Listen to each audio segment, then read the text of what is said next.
उसी समय अब जो नाच रहा था, जो जहां खड़ा था, उनकी तो महाराज सांसें अटक गई गुरुजी की। आज गुरुजी फंस गए। पूछा कैसे? बड़ा अच्छा नाचते हो आप लोग। गुरुजी बोले क्या बताएं महाराज, आज तो बंद कराने थे, लेकिन इसको छुआ, आपके बच्चे को छूते ही ऐसा करंट लगा है कि सब भूल गए। हम आगे के पीछे के सब भूल गए कि आगे बाद में हमारा क्या परिणाम होगा। हिरण्यकश्यप बोला वो हमको पता था, तुम्हें लोग इसको सिखाते हो, हमसे कहते हो हम नहीं सिखाते। गुरुजी थर-थर कांप रहे हैं महाराज। दरबान बोले हमारी तो नौकरी चली गई, समझो। जो 10-15 हजार मिलता है वो भी गया।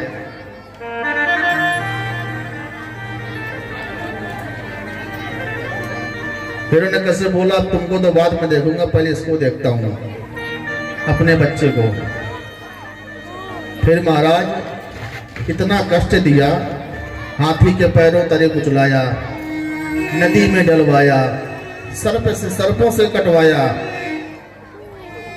अपनी बहन होलिका से जलवाया, कितना कष्ट दिया।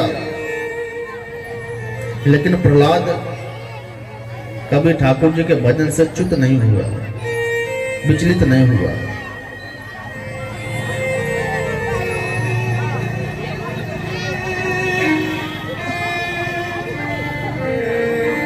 हिरण्यकश्यप बोला दुष्ट, तुझे मैंने मना किया था नारायण का कीर्तन करने से, और तू उसी का कीर्तन कर रहा है, और कर भी नहीं रहा, साथ में सबको करा रहा है।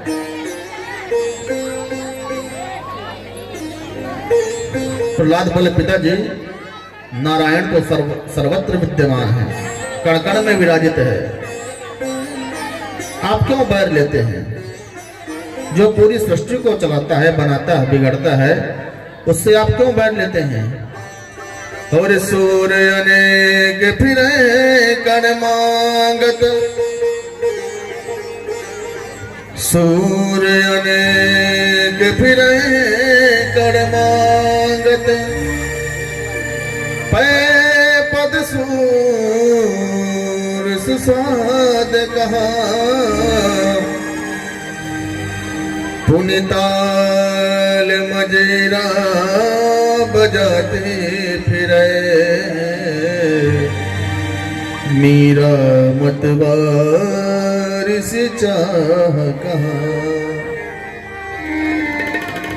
सिया राम कथा कितनों ने लिखी, सिया राम कथा कितनों ने लिखी, तुलसी जैसी मर्याद कहा, नरसिंह बसे प्रतिखंभन में, नरसिंह बसे प्रतिखंभन में, पर काढ़न को प्रहलाद कहा। भगवान नरसिंह तो आज भी हर खंभे में है, लेकिन निकालने के लिए प्रहलाद नहीं है। प्रहलाद जैसा भक्त होना चाहिए, तो भगवान आज भी हर जगह। हवा चल रही है, पेड़ पौधे लहरा रहे हैं, इनमें भगवान है। हम बोल रहे हैं तो भगवान ही बोल रहा है। इस माइक में भगवान, अगर भक्ति है तो माइक में भगवान है, इस पंडाल में भगवान है, और भक्ति नहीं है, श्रद्धा नहीं है, तो फिर मंदिर में भगवान नहीं है। महाराज एक खंबे में प्रहलाद को बंधवा दिया गया और बोले बता आप तेरा भगवान कहाँ है?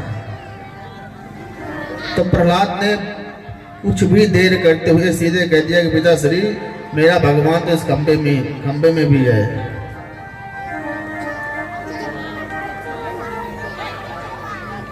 स्तंभम कस्य न दृश्यते, बोला हमको क्यों नहीं दिखाई दे रहा भगवान? प्रहलाद बोला हमको दिखाई दे रहा है भगवान। और भक्त की जहां हां भगवान वहां। प्रहलाद ने तो कह दिया था कि भगवान खंबे में भी है, तो भगवान को फिर खंबे में भी आना पड़ा। प्रहलाद खंबा यहीं पे कहीं बिहार में है आसपास, हाँ बनमनखी के पास में है, पूर्णिया जिला में। हाँ तलवार उठाया महाराज और जोरदार प्रहार किया खंबे में। बोल नरसिंह भगवान की। भगवान नरसिंह का रूप लेकर प्रकट हो गए, जो आधा शेर और आधा नर। ऐसा रूप न कभी देखा था, न सुना था हिरण्यकश्यपु ने। ऐसा विकराल रूप ठाकुर जी का देखा, धड़ाम से वहीं गिर पड़ा हिरण्यकश्यपु। विचित्र रूप था, आधा नर आधा शेर का। तो महाराज भगवान के आंखों से बिजली निकल रही थी, आग निकल रही थी, इतना क्रोध भगवान की आंखों में। और जो युद्ध हुआ, भगवान सुखदेव कहते हैं कि तीनों लोग थर्रा गए, कांप गए, इतना भयंकर युद्ध। भगवान की लपलपाती जीभ, बड़े बड़े नाखून, बड़े बड़े दांत, और महाराज इतना भयंकर युद्ध हुआ हिरण्यकश्यप से भगवान का। दोनों बलवान थे, भगवान तो भगवान है, लेकिन वो भी बड़ा ताकतवर था। जब वो धोली की बेला आई तो ठाकुर जी ने पकड़ लिया, अपने जंघा में डाल लिया। बोला, भगवान बोले अब हम तुमको मारेंगे, अब तुम बचोगे नहीं। हिरण्यकश्यप जोर से हंसा, बोले तुम नहीं हमको मारोगे। क्यों? बोले हमने ब्रह्मा जी से वरदान मांगा था। क्या मांगा था? कि हम 12 महीने में कभी नहीं मरेंगे। अच्छा, तो भगवान बोले जो अधिक मास होता है, अधिक मास जानते हैं ना, जिसको पुरुषोत्तम महीना कहते हैं, पुरुषोत्तम का। भगवान बोले वो महीना हमने तुम्हारे लिए ये बनाया था, हमको पता था कि तुम ऐसी मूर्खता करोगे। ये महीना हमने तुम्हारे लिए ही बनाया है स्पेशल में। बोला तुम तब भी नहीं मार पाओगे। भगवान बोले क्यों नहीं मार पाएंगे? बोले हमने ये कहा था कि ना ऊपर मरेंगे ना नीचे मरेंगे। तो ठाकुर जी बोले एक बात बताओ, तुम कहाँ हो, ऊपर हो कि नीचे हो? बोला आपने हमको अपनी जांघों पर डाल रखा है। भगवान बोल देखो सब व्यवस्था करके तुम्हारी आया हूँ, जितने वरदान थे सब पूरे करूंगा और मारूंगा भी तुम्हें मैं बाद में।